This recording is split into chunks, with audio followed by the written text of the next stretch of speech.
मंच पर विराजमान भारतीय जनता पार्टी के वरिष्ठ नेता और असम चुनाव प्रबंधन समिति के संयोजक श्रीमान हेमंत विश्व शर्मा जी, संसद में मेरे साथी श्रीमान रामेश्वर तेली जी,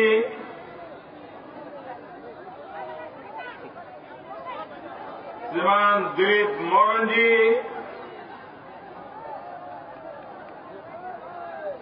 श्रीमती दीप्ति दास, श्री भावेन शर्मा जी, श्रीमती आनंदिता गोस्वामी जी, श्री तेरोस गोवल्ला जी, श्री विनोद हजारिका जी, यहां के हमारे उम्मीदवार श्रीमान संजय किशन जी, सुरेन फुकन जी, भास्कर शर्मा जी, गोविंद चेतिया जी, प्रशांत अरोड़ा जी, शिवजी दुबे, अनंत मिश्रा जी और विशाल संख्या में पधारे हुए असम के उत्साही मेरे मतदाता भाइयों और बहनों,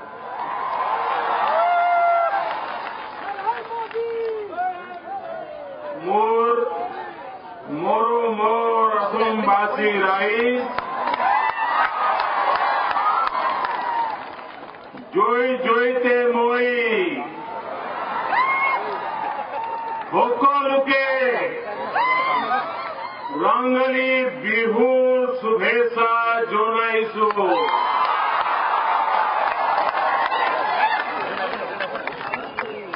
बोहाग बिहू परिवर्तन आने मन रंगाली कोरी तुले।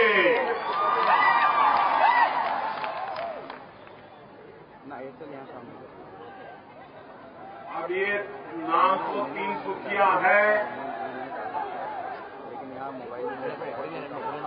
लेकिन दुखिया ही दुखिया नजर आता है।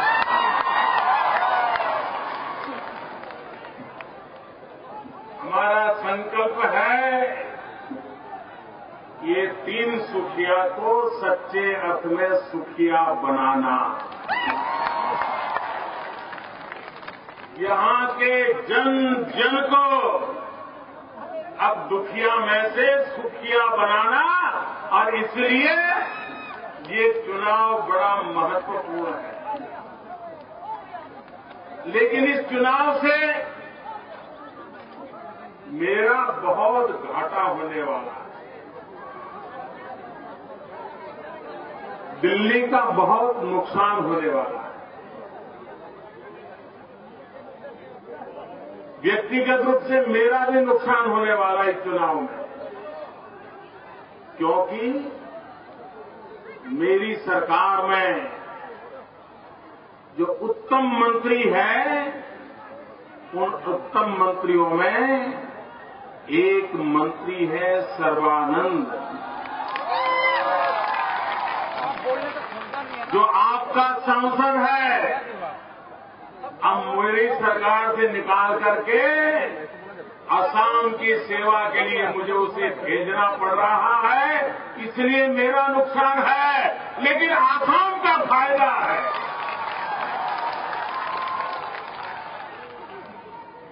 ऐसा होनहार, सामर्थ्यवान, अत्यंत सरल युवा सरवा, और एक बार आसाम पे लहर चल रही है। आसाम में एक ही आनंद, सर्वानंद। और इसलिए भाइयों बहनों, हमारे कांग्रेस के नेता अब शायद कुछ वर्षों में 90 साल के हो जाएंगे। वे कहते हैं मेरी मोदी से लड़ाई है। आदरणीय मुख्यमंत्री जी, आपकी उम्र इतनी है, आप इतने बुजुर्ग हैं, मैं तो इतना छोटा हूं। मैं तो आपसे नमन करता हूं, आपको प्रणाम करता हूं, मैं आपसे लड़ाई नहीं लड़ता।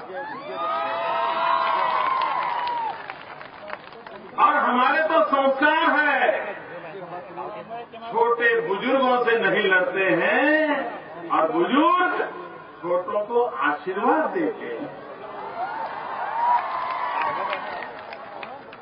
और इसलिए मेरी गोगाई जी से कोई लड़ाई नहीं है। हाँ, मेरी लड़ाई है गोगाई से नहीं, गरीबी से लड़ाई है। मुझे लड़ना है गरीबी के खिलाफ, मुझे लड़ना है बुराइयों के खिलाफ, मुझे लड़ना है भ्रष्टाचार के खिलाफ, मुझे लड़ना है असम की बर्बादी के खिलाफ लड़ना है। मुझे किसी व्यक्ति के खिलाफ मेरी कोई लड़ाई नहीं है।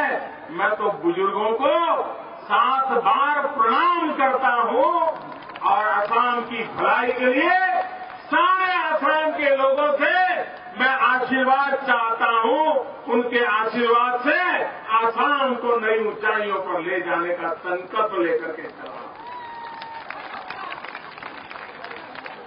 मेरे प्यारे भाइयों बहनों, आपको पता होगा, देश जब आजाद हुआ तब हिंदुस्तान के जो 5 समृद्ध राज्य थे, इन 5 समृद्ध राज्यों में एक राज्य का नाम था असम। और आजादी के इतने सालों के बाद आज हिंदुस्तान के 5 सबसे गरीब राज्यों में किसी राज्य का नाम है तो वो है असम। अमीर राज्यों में जिसकी गणना होती थी, उसको गरीब राज्य बनाने का पाप किसने किया? असम की दुर्दशा किसने की? असम को बर्बाद किसने किया? असम के नौजवानों को बेरोजगार किसने बनाया? असम आजादी के 60 साल के बाद भी बिजली के लिए तरस रहा है, जिम्मेवार कौन है? हम तो कभी यहां सत्ता में नहीं रहे हैं। आपने 60 साल तक कांग्रेस से अच्छा करने की अपेक्षा की। मैं असम वासियों से और कुछ नहीं मांग रहा हूं, मुझे 5 साल मौका दीजिए। मेरे भाइयों बहनों, सर्बानंद को 5 साल मौका दीजिए। आपके 60 साल की बीमारियों को दूर करने का काम सर्बानंद और उनकी पूरी टीम करके रहेगी। भारतीय जनता पार्टी और उसके साथी दल ये मिलकर के असम को मुसीबतों से बाहर निकाल के रहेंगे, ये मैं आपको विश्वास दिलाने आया। भाइयों बहनों, मैं साफ देख रहा हूं, इस चुनाव के बाद असम को एक नौजवान मुख्यमंत्री मिलने वाला है। सर्बानंद असम का मुख्यमंत्री बनने वाला है। ये हुजूम दिखा रहा है, ये आपका प्यार दिखा रहा है।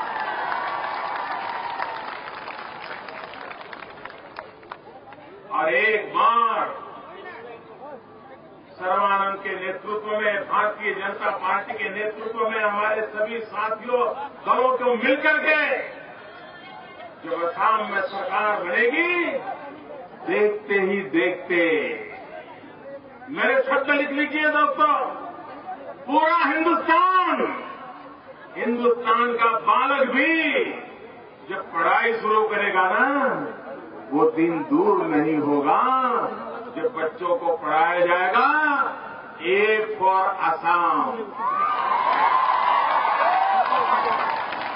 ए फॉर असम, ये बच्चों को पढ़ाया जाएगा। ये ताकत आसाम की पैदा होगी, ये मैं विश्वास से कह सकता हूं। यहां के लोग परिश्रमी, मेहनत करते हैं। यहां के लोग मुसीबतें झेल करके भी जीवन में कुछ अच्छा करने का इरादा रखते हैं। ये ऐसा इलाका है जहां परमात्मा की भरपूर कृपा है। कितना पानी है आपके पास, लेकिन सरकारें ऐसी हैं, इतना पानी होने के बाद भी लोग प्यासे हैं, आज भी पीने का पानी नहीं। मैं उन प्रदेशों का तो समझ सकता हूं जहां रेगिस्तान है, वहां पानी की किल्लत मैं समझ सकता हूं, लेकिन आसाम जहां ब्रह्मपुत्रा हो, जहां इतनी वर्षा हो, वहां पर लोगों को पीने के पानी के लिए तरसना पड़ता हो, इससे बड़ा कोई दुर्भाग्य नहीं हो सकता। और इसके लिए सरकार जिम्मेवार है मेरे भाइयों बहनों, सरकार जिम्मेवार है।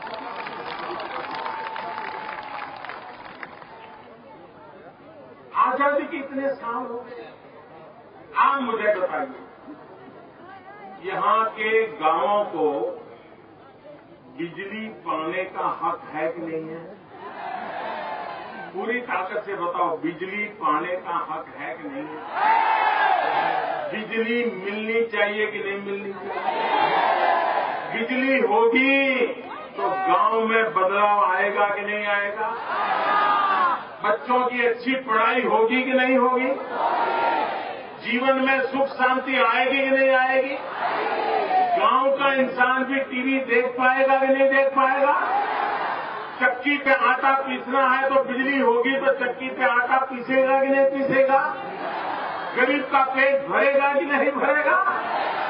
लेकिन मेरे प्यारे भाइयों बहनों,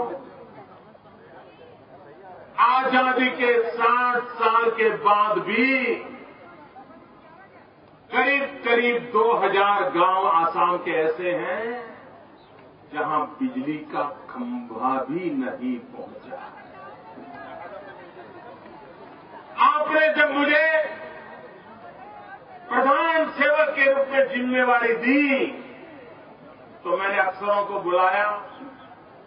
मैंने कहा, बताओ भाई, अभी भी हिंदुस्तान में कितने गांव ऐसे हैं जहां बिजली का खंभा भी नहीं पहुंचा है, जरा बताओ तो उन्होंने कहा, साहब जरा हिसाब लगाना पड़ेगा, ढूंढना पड़ेगा। सरकार के पास हिसाब भी नहीं था कि कौन लोग अंधेरे में जिंदगी गुजारा करते हैं। आजादी के बाद भी कौन 18वीं सदी में जीतने के लिए मजबूर हुए हैं, अता पता तक नहीं था। 3 महीने लग गए, 4 महीने लग गए जानकारियां इकट्ठी करते करते। फिर मैंने पूछा, बताओ भाई क्या हिसाब आया? तो बोले, साहब 18,000 गांव देश में ऐसे हैं जहां अभी बिजली का खंभा नहीं पहुंचा है। मैंने कहा, बताओ कितने समय में पहुंचाओगे? धन की कोई कमी नहीं होगी, बताओ कैसे करोगे? तब तो उन्होंने बताया कि साहब 6-7 साल तो लग जाएगा। मैंने कहा, मैं 6-7 साल इंतजार नहीं कर सकता हूं, मुझे इस काम को जल्दी पूरा करना। उन्होंने कहा, साहब इतने साल हो गए, बड़ा दुष्कर है, कठिन इलाके हैं, नहीं पहुंच पाएंगे। मैंने कहा, कुछ भी हो, मुझे 7 साल इंतजार नहीं करना है, मुझे लोगों को अंधेरे में नहीं रहने देना। हर उनको जरा कठिन लग रहा था मेरी बात, लेकिन बोलते नहीं थे। आखिरकार मैंने फैसला कर दिया और 15 अगस्त को लाल किले से बोल दिया कि 18,000 गांव में 1000 दिन में बिजली पहुंचाने का मैं वादा करता हूं। ये मैंने कह दिया। फिर मैंने अफसरों को बुलाया कि भाई मैंने तो लाल किले से बोल दिया, बताओ क्या करोगे? बोले साहब अब क्या करें, आपने तो कह दिया, हम कोशिश करेंगे। आइए बहनों, आज मैं आपको हिसाब दे रहा हूं।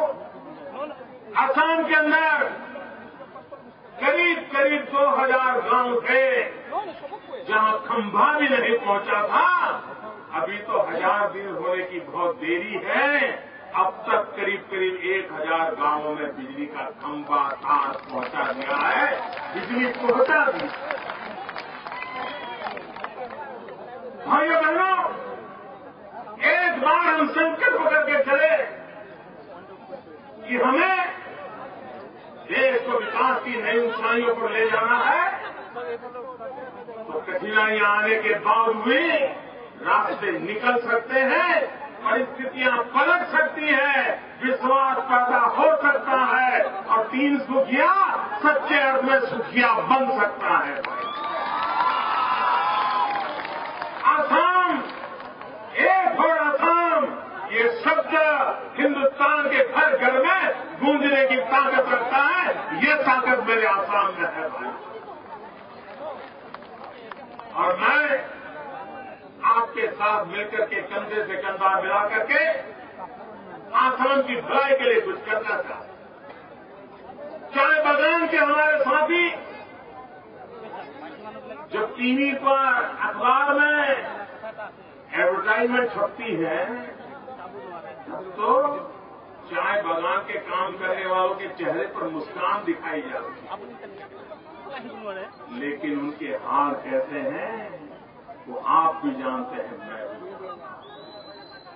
आइए बहनों, हमारे चाय बागान में काम करने वाले लोगों ने चाय की चुस्की लेते लेते हिंदुस्तान के लोगों में ऊर्जा भरने का काम किया है। और यही तो चाय है जिस चाय ने दुनिया भर की हिंदुस्तान के प्रति चाह पैदा कर दी है, चाह पैदा कर दी है। दुनिया में उसका नाम किया है, इन हमारे मजदूरों की मेहनत से हुआ। और चाय की बात आती है तो मुझे जरा अपनापन ज्यादा लगता है,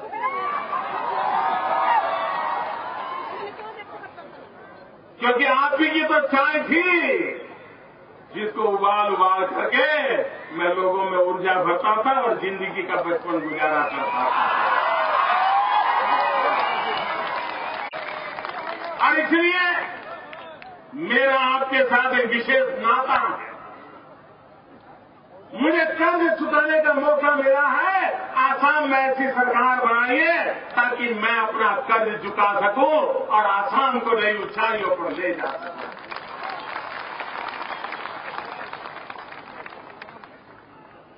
यहां पर आपके सीएजी का रिपोर्ट आया है। घर में भी माँ बाप बच्चे को अगर 10 रुपया देते हैं और कहते हैं कि बेटा जाओ कॉपी खरीद लेना, और बच्चा जाए कॉपी खरीदने के बजाय टॉफी खरीद ले, तो माँ बाप क्या करेंगे? हिसाब मांगे कि नहीं मांगे? तुम्हारा बैग दिखाओ, कॉपी कहाँ है? और बच्चा कहेगा नहीं कॉपी नहीं है, तो माँ बाप पूछेंगे ना 10 रुपया कॉपी के लिए दिया था, कॉपी खा गए? पूछेंगे नहीं पूछेंगे? पूछेंगे नहीं पूछेंगे? सरकार में सीएजी होता है, वो सीएजी पूछता है आसाम सरकार को, ये इतने रुपये आए थे कहाँ गए, जरा जवाब तो दो। जवाब देने को तैयार। अरे घर में बच्चे थे कि माँ बाप हिसाब मांगते हैं, ये जवाब देने को तैयार नहीं है। आसाम की जनता को जवाब मांगने का हक है कि आसाम की जनता की मेहनत की कमाई के पैसे कहाँ गए, इसका जवाब मांगने का हमारा हक है और आपको जवाब देना पड़ेगा। और अगर जवाब नहीं देंगे तो 4 तारीख को बटन दबा करके जवाब मांगा जाएगा। और इसलिए मेरे भाइयों बहनों,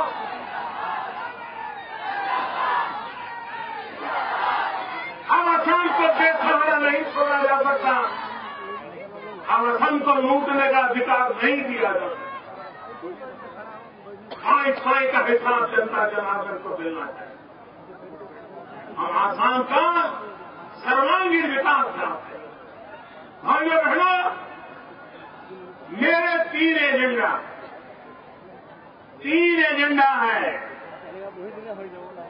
पहला एजेंडा है विकास, दूसरा एजेंडा है तेज गति से विकास और तीसरा एजेंडा है चारों तरफ विकास। पहला भी एजेंडा विकास, दूसरा एजेंडा तेजी से विकास, तीसरा एजेंडा चारों तरफ विकास। इसी बात को लेकर के चल रहा है। आसाम के अंदर 3 काम हो जाए ना भाइयों बहनों, तो भी आसाम की स्थिति बदल जाएगी। भाइयों बहनों, आसाम में गरीब से गरीब व्यक्ति को पढ़ाई, नौजवान को कमाई और बुजुर्गों को दवाई। आसाम की सड़क पर बदल जाएगी भाई। आपने देखा होगा, हम यहाँ यूरिया का कारखाना लगाने की बात हो, रेल का काम करना हो, रोड का काम करना हो, आजादी के बाद किसी एक बजट में जितने रुपये दिए गए उससे अनेक गुना रुपये हमने आसाम के अंदर इंफ्रास्ट्रक्चर के लिए लगाए हैं। हम तेज गति से रोड बनाना चाहते हैं, हम तेज गति से रेल को आगे बढ़ाना चाहते हैं, हम यहाँ के जीवन को एक ताकत देना चाहते हैं। और इसलिए मेरे भाइयों बहनों, आसाम के विकास के लिए, आसाम के नौजवानों के सपनों को पूरा करने के लिए मैं आपसे आशीर्वाद मांगने आया हूं। और मुझे विश्वास है कि चुनाव में आसाम का एक ही आनंद है और वो आनंद है सर्वानंद। एक फॉर आसाम, ये संकल्प लेकर के चलना है, आसाम का भाग्य बदलना है। और इसलिए भाइयों बहनों, कोई कुछ भी कहे, मैं किसी के खिलाफ लड़ाई लड़ने के लिए नहीं आया हूं। मुझे तो लड़ना है गोगाई से नहीं गरीबी से, गोगाई से नहीं गरीबी से लड़ना है। आजादी के इतने साल के बाद भी गरीबी, घर देने के लिए पैसे दिए, घर देने के लिए असम में गरीबों के लिए घर बने, दिल्ली से पैसे भेजे, 1/4 रकम भी खर्च नहीं कर पाए, बैंक में जमा करके पड़ा हुआ है, बैंक में जमा करके पड़ा हुआ है।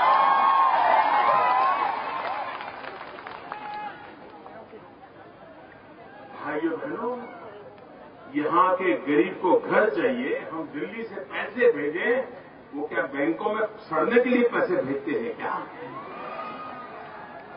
गरीब के घर बनने चाहिए नहीं बनने चाहिए? 1/4 खर्चा हुआ, बाकी सारा पैसा वैसा का वैसा पड़ा रहा। भाइयों बहनों, अगर यही हाव रहा तो आसाम का भला नहीं होगा। पाई का समय पर खर्च हो, निश्चित योजना के लिए खर्च हो, तब जाकर के भाग्य बदलता है। आप मुझे बताइए, असम में से गैस निकलता है, लेकिन गरीब के घर में गैस का चूल्हा है क्या? गैस का सिलेंडर मिलता है क्या? सिलेंडर लेने के लिए किस किस के पैर पकड़ने पड़ते हैं तो आप जानते हैं नहीं जानते? हमने तय किया इस बजट में, आपने देखा होगा, हिंदुस्तान में आने वाले 3 साल में 5 करोड़ गरीब परिवारों को गैस के सिलेंडर का कनेक्शन दे दिया जाएगा। और जो गरीब माताएं लकड़ी का चूल्हा जला करके धुएं में जिंदगी गुजारती है, और एक मां जब खाना पकाती है, घंटे 2 घंटे धुएं के सामने बैठती है, तो उसके शरीर में 400 सिगरेट जितना धुआं जाता है। 400 सिगरेट जितना धुआं, उन माताओं की तबीयत का क्या होगा भाई? बीमारी नहीं आएगी तो क्या होगा? हमने तय किया है 1 वर्ष में 1.5 करोड़ परिवारों को, गरीब परिवारों को जिसके घर में लकड़ी का चूल्हा जलता है, ऐसे घरों को गैस का कनेक्शन दे करके उनको इन मुसीबत से बाहर निकालने का काम हमने तय किया।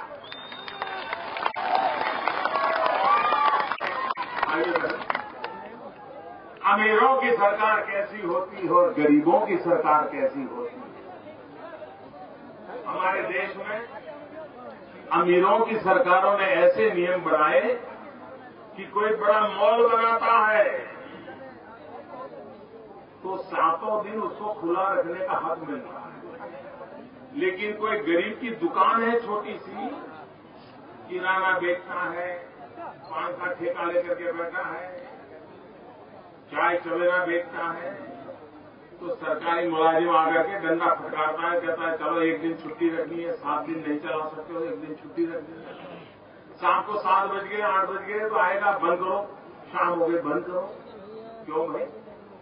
अमीरों की सरकारें मॉल बड़े बड़े खुले रखने के लिए 7 दिन 24 घंटे, और गरीब को 1 घंटा दुकान भी ज्यादा खुली रखनी है, छुट्टी के दिन दुकान खुली रखनी है, तो मना करते हो। इस बार हमने बजट में कह दिया अब गरीब भी अपनी दुकान 7 दिन चला सकता है और जितना समय चला सकता है, और उसके कारण एक नौजवान को काम मिल जाएगा, रोजगार मिल जाएगा। अगर लंबे समय तक दुकान खुली रहती है तो नए लोगों को रोजगार मिलता है। हमने मुद्रा योजना बनाई, बैंक से कोई गारंटी नहीं, आप कहिए मुझे कुछ करना है, व्यवसाय करना है, बैंक आपको पैसा देती है। अब तक करीब 3.25 लाख लोगों को करीब 1.5 लाख करोड़ रुपया सरकार ने दे दिया, और उसे वो अपना छोटा मोटा व्यवसाय करेगा, 1 आध आदमी को रोजगार देगा, अपने पैरों पर खड़ा रहेगा। और पहले कभी कुछ किया हो, साहूकारों से वो ब्याज लेते लेते थक गया होगा, तो वो साहूकारों से ब्याज से मुक्त हो जाएगा और सम्मान की जिंदगी जिएगा। ये काम हम करना चाहते हैं। और इसलिए मेरे भाइयों बहनों, गरीब की जिंदगी बदलने के लिए, नौजवान को रोजगार देने के लिए, आसाम का भविष्य बदलने के लिए मैं आज आपसे आग्रह करने आया हूं कि आप सर्बानंद जी के नेतृत्व में 4 तारीख और 11 तारीख को कमल के निशान पर और हमारे साथियों के पार्टी के निशान पर बटन दबा करके एक नया परिवर्तन लाइए। देश का प्रधानमंत्री जब कहीं प्रोजेक्ट का उद्घाटन करने जाता है तो बटन दबा करके प्रोजेक्ट का उद्घाटन करता है, लेकिन प्रधानमंत्री भी बटन दबा करके 1 प्रोजेक्ट का उद्घाटन कर सकता है, 2 प्रोजेक्ट का उद्घाटन कर सकता है, 3 का कर सकता है। लेकिन आप लोग तो 4 तारीख को बटन दबा करके विकास के नए युग का उद्घाटन कर सकते हैं। विकास के नए युग, इसलिए प्रधानमंत्री से भी बटन दबाने की आपकी ताकत बहुत ज्यादा है और विकास के नए युग के लिए बटन दबाना है। भारतीय जनता पार्टी और उसके साथियों को विजयी बनाना है। इसी एक अपेक्षा के साथ मेरे साथ बोलिए, भारत माता की पूरी ताकत से दोनों मुट्ठी बंद करके बोलिए। सारे उम्मीदवार आ जाए, सारे उम्मीदवार मेरे साथ आ जाए। भारत माता की, भारत माता की।